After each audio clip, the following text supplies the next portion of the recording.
Welcome back to the Mountain Cove High School Coaches Show. I'm here with head football coach and athletic director, Coach Carmikle. How you doing today? Good. How are you? Good. Mark Tree did beat Murfreesboro this past Friday night. What are your thoughts on their performance against Murfreesboro? They played really well. They from the beginning of the ball game, they came out and really set the tone as far as the physicality they played with, and they were patient on offense and had a big score right before halftime that put them up 14-0. That kind of swung the momentum, and they came out in the second half and just put it away. And so they're riding high right now.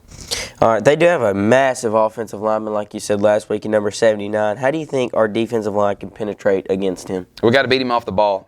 He's very big and strong, and if he gets his hands on you, you're in trouble. So we've got to do a good job of getting off the football and making sure that he doesn't get hands on us, and if we can do that, I think we'll be okay.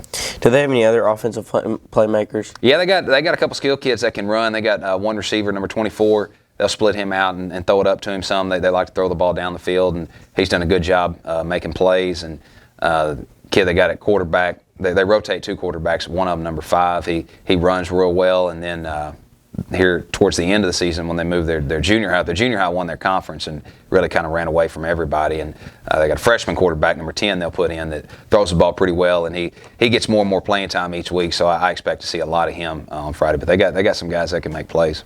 What about defensive playmakers?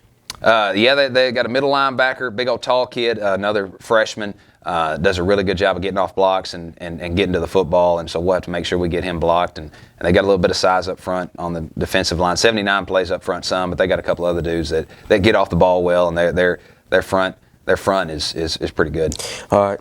How do you think Mark Tree having to travel so far last week down to Murfreesboro and then having to have the long road trip back down from Mark Tree this week helps your team in advantage-wise? Home field advantage, they don't call it that for no reason. I think it does give us an advantage to be at home and play in front of our crowd and our band and cheerleaders and everyone, and just the familiarity with our atmosphere. Hopefully we'll create a good atmosphere, but obviously Mark Tree's shown that a road trip's not going to affect them. And with the way they handled it going to Murfreesboro, they just got off the bus and got after them. And so we'll have to be ready to play on Friday.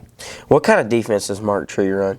They based out of a 4-front most of the year. In the regular season, they kind of threw a different defense at McCrory earlier in the year because of what they did offensively. But they've based out of a 4-front. Against Murfreesboro Friday night, they came out in the 5-front and just loaded the box and played man coverage on the back end. And so we'll have to be ready for everything, just because of the different styles of defense that they've shown throughout the year. But regardless of how they line up, they love to send pressure. They blitz their linebackers. There's one coming almost every play, and a lot of times it's 2 or all 3 of them.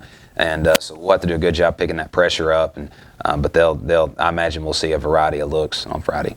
How do you think our offense can score and put up points against that type of defense? When someone's sending pressure every play, there's going to be times when you get stuffed at the line of scrimmage or even in the backfield if they blitz more than we can block.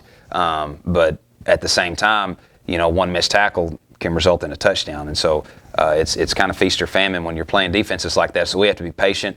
We can't get frustrated whenever if they do send pressure and we don't pick it up, and understanding that defenses like that normally aren't able to sustain a whole football game, and so we'll have to be patient. And then when we get opportunity to break a tackle and go make a play, we've got to do it. But have to have a lot of patience on the offensive side of the ball. What kind of offense do they run? They base out of the spread. They play with a tight end quite a bit, and they shift the formation on several plays and try to get you misaligned and run into where you should be. So we got to make sure we line up correctly. And when they do take shots, they like to throw the ball down the field. But their MO is to line up and try to run it right at you. So I think that fits our personnel pretty well. And like I said, obviously we're playing really good defense right now. We just got to continue to play good, sound football on that side of the ball. All right. Well, thanks for your time, Coach, and everybody come out Friday night for the first round of the playoffs here at Mountain Cove.